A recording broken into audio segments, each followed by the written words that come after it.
Hello and welcome to my YouTube channel learn SST with PM. आज हम अपने इस वीडियो में हमारा जो मौर्यन एम्पायर है उसको आगे बढ़ाएंगे। आज हम अपने इस वीडियो में बात करेंगे मौर्यन एडमिनिस्ट्रेशन के बारे में कि किस तरह से उनका एडमिनिस्ट्रेशन था, कुछ मेन फीचर्स थे उनके एडमिनिस्ट्रेशन में कि किस तरह से उनकी पॉलिसीज़ थी। ये कुछ उनके फीचर्स थे मौर्यन एम्पायर के। आगे बात करते हैं एडमिनिस्ट्रेशन के लिए, क्योंकि आज हम बात करने वाले हैं अपने इस वीडियो में। सबसे पहले बात कर लेते हैं सेंट्रल एडमिनिस्ट्रेशन। अब जो सेंट्रल एडमिनिस्ट्रेशन था वो किस तरह का था, किंग और जो उसके मंत्री थे। किंग जो था वो एडमिनिस्ट्रेशन का हेड था, उसकी जो पावर थी वो अनलिमिटेड थी और वो जो एक्ट करता था वो अकॉर्डिंग उसके जो भी रूल्स थे धर्मा के उसके हिसाब से वर्क करता था।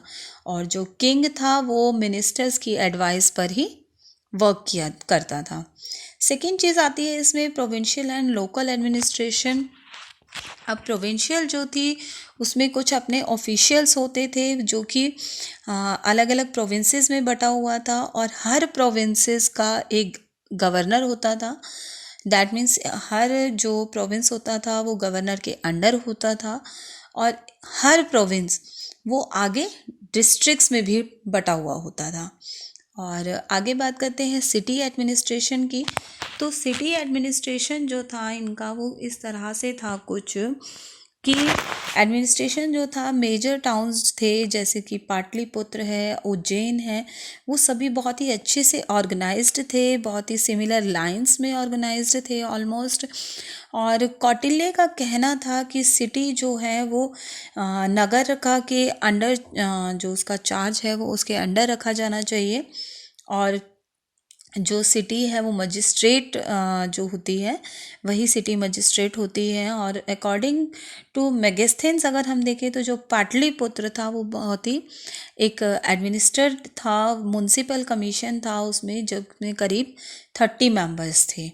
और जो मौर्यन रूलर्स था वो बहुत ही परफेक्ट कंट्रोल था उसका रोड्स पर, रिवर्स पर, क्योंकि उनका जो इम्पोर्टेंट जो ट्रेड और कॉमर्स के लिए जो कि बहुत ही इम्पॉर्टेंट माना जाता है।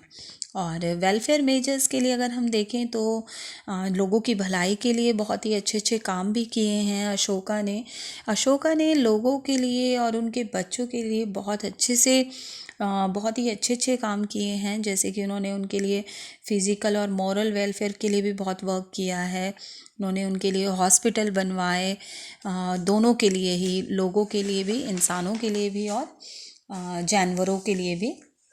बहुत सारे कुएं भी खुदवाए थे और कुछ इस तरह के जो ट्रैवलर्स के लिए कुछ रेस्ट हाउसेस बनवाए थे जिन्हें हम धर्मशाला बोलते हैं।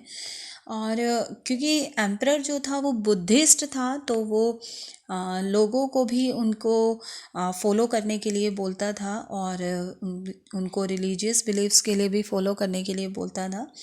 और जैन्स को भी ट्रीट किया करता था, बुद्धिस्ट को भी, और उनके जो भी बाकी के जो सेक्ट्स होते थे उनको भी बहुत ही अच्छे से फॉलो किया करता था। तो आगे आता है मौर्यन एडमिनिस्ट्रेशन के बाद में इनका जो टैक्सेशन था, मौर्यन एम्पायर का बहुत सारे से इनकम के बहुत सारे सोर्स थे रेवेन्यू कलेक्शन के लिए। लैंड रेवेन्यू मेन सोर्स था रेवेन्यू कलेक्शन का।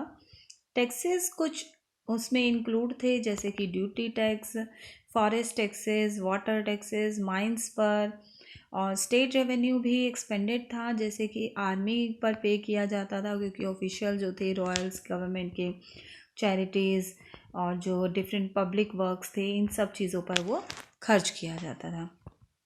आगे इनके लिए बात कर लेते हैं सोशल कंडीशन की। सोशल कंडीशन किस तरह की थी हमारे मौर्यन एम्पायर की। सोशल कंडीशन में अगर देखें तो जो कास्ट सिस्टम था वो प्रिविल्ड था, प्रचलित होता ही है जैसे कि उस टाइम पर। और जो मेगस्थेंस था उनका कहना, वो कहता है कास्ट सिस्टम के बारे में उन्होंने बताया है। ब्राह्मण और मॉन्क जो थे वो हाई पोजीशन पे थे सोसाइटी में। सोसाइटी जो थी farmers, artisans, traders, metal workers, weavers, hunters, herdsman, इन सभी से सोसाइटी जो थी कंसिस्ट थी। दैट मीन्स ये सभी लोग रहते थे सोसाइटी में, समाज में।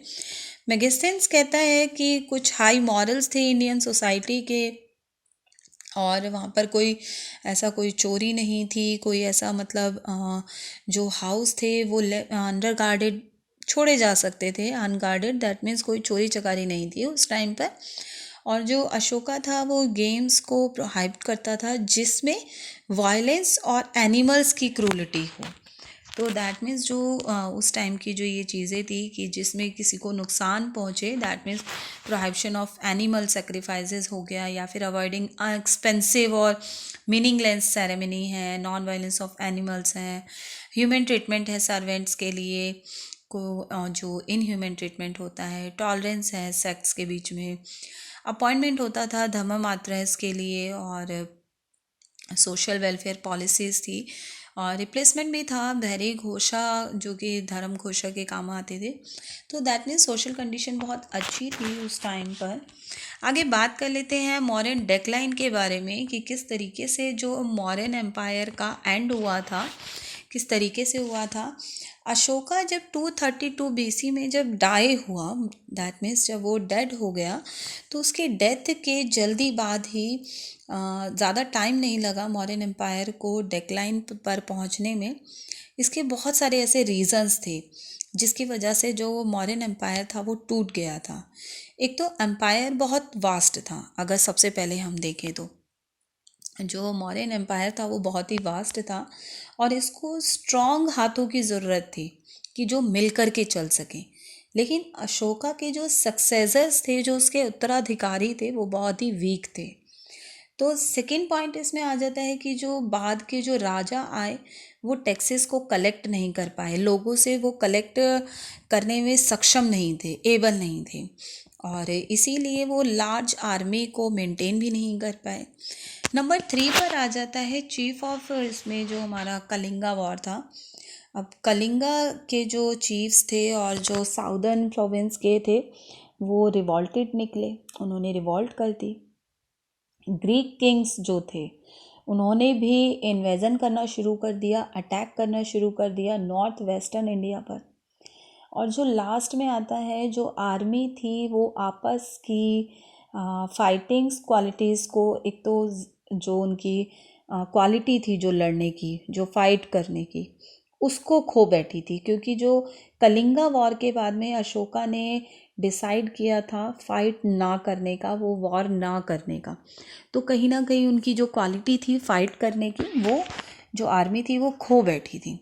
तो ये कुछ कंडीशंस थी जो कि बृहद्रथ जो था लास्ट मौर्यन रूलर था और वो मारा गया था मौर्यन जनरल पुष्यमित्र संगा के द्वारा, और जिसकी वजह से मौर्यन एम्पायर का एंड हुआ और संगा का स्टार्ट हुआ। तो आज के वीडियो में बस इतना ही। आज हमारा जो ये टॉपिक है मौर्यन एम्पायर यहीं ख़त्म होता है। नेक्स्ट वीडियो में हम बात करेंगे, नए टॉपिक के साथ में आएंगे हम। Thanks for watching this video. Please like, share and subscribe my channel.